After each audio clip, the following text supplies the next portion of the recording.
দিয়ে দিই সবগুলো। কটা আছে? 5খানা।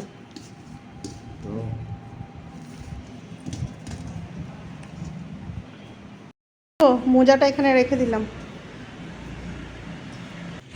নমস্কার বন্ধুরা, আমি শর্মিলা। আমার নতুন একটা ভিডিওয়ে তোমাদের সকলকে স্বাগত। তো দেখো, রেগুলারের মতো আজকে সকালেও কি রান্না করলাম তোমাদের সঙ্গে শেয়ার করি। রেগুলার তো রুটি আমাদের হয়, আর আজকে রুটির সঙ্গে তরকারি হয়েছিল বাঁধাকপির তরকারি। শাশুড়িমা বলল বাঁধাকপিটা আমাদের শনিবার বাজার হয়েছে, তো বলল বেশি দিন থাকলে না বাঁধাকপিটা এত বাজেভাবে শুকিয়ে যায়, পরে আর সেটা খেতে ভালো লাগে না। তো আমিও বলেছিলাম মা বাঁধাকপিটা বেশি দিন ফেলে রাখবেন না, বাঁধাকপিটা আগে করে ফেলবেন। আর দেখো, আমি টমেটোগুলো কেটে দানাগুলো আমি বাদ দিয়ে নিলাম। আর দানাগুলো বাদ দিয়ে তারপর দেখো, কড়াইতে আমি তেল গরম করে গরম মশলা তেজপাতা ফোড়ন দিয়ে দিয়েছিলাম। এবার টমেটোগুলো দিয়ে দিলাম। আর টমেটোগুলো না দেখতে খুব লাল ছিল, কিন্তু শক্ত ছিল। তো দেখো, একটু নুন দিয়ে টমেটোগুলো আমি নরম করতে দিলাম।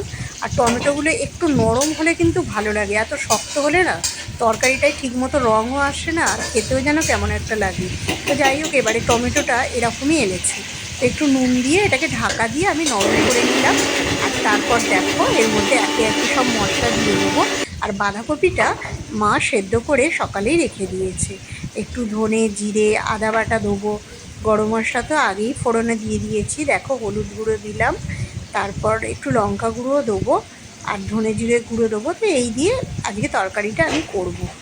আর একটু হিং ফোড়ন দিলেও কিন্তু বাঁধাকপির তরকারি খেতে খুব ভালো লাগে। তো দেখো, এবার একটু জিরের গুঁড়ো দিয়ে দিলাম।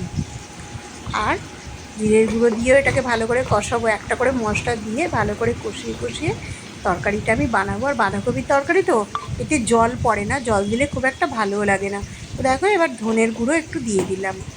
জিরে ধনে আদা বাটা সব কিছু দিলে তরকারিটা খেতে কিন্তু খারাপ লাগে না। আর একটু রঙের জন্য একটু গুঁড়ো লঙ্কা দিলাম।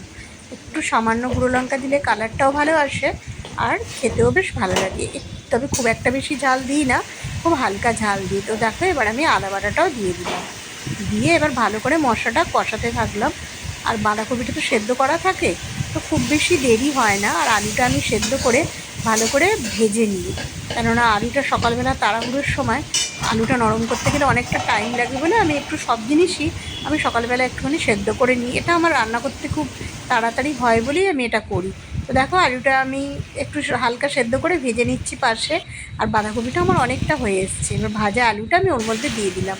দিয়ে ভালো করে কষিয়ে নেবো। ভালো করে নেড়ে চেড়ে ভালো করে কষাতে হবে, যতক্ষণ না একটা জোরে জোরে ব্যাপারটা চলে যায়। আর দেখো, বাঁধাকপিতে আমরা কিন্তু একটু মিষ্টি খাই, একটু মিষ্টি মিষ্টি হলে বাঁধাকপিটা খুব ভালো লাগে। দেখো, বাঁধাকপির তরকারিটা আমার মোটামুটি হয়ে এসছে। এবার লাস্টে ঘি গরম মশলা দিতেই পারো, তবে আমি শুধু ঘি দেবো, গরম মশলাটা ফোড়নে দিয়েছি, ওই জন্য গরম মশলা দিলাম না। দিলেও খারাপ লাগে না। তো আমি শুধু ঘি দিয়েই বাঁধাকপির তরকারিটা নামিয়ে নেবো। তো দেখো, তরকারিটা আমার হয়ে গেছে।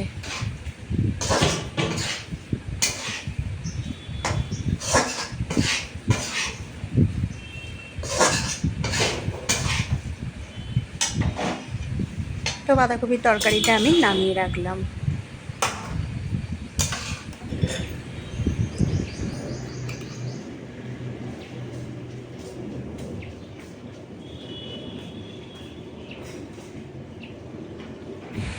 এদিকে দেখো, শাশুড়ি মা আটাটা মেখে আমাকে রুটিগুলো বেলে দিয়েছে।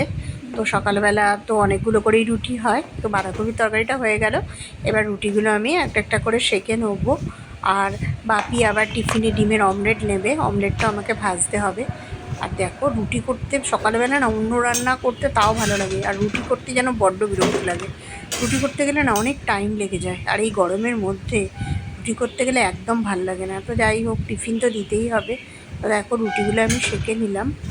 আর রুটিগুলো করে নিয়ে তারপর যে ডালের বড়াটাও খেয়ে যাবে, সেটাও আমি একটু চাটুটা গরম ছিল, আমি একটু গরম করে নিলাম। আর এদিকে দেখো, ওর ডিমের অমলেটটাও আমি ভেজে নিলাম টিফিনে দেবো বলে।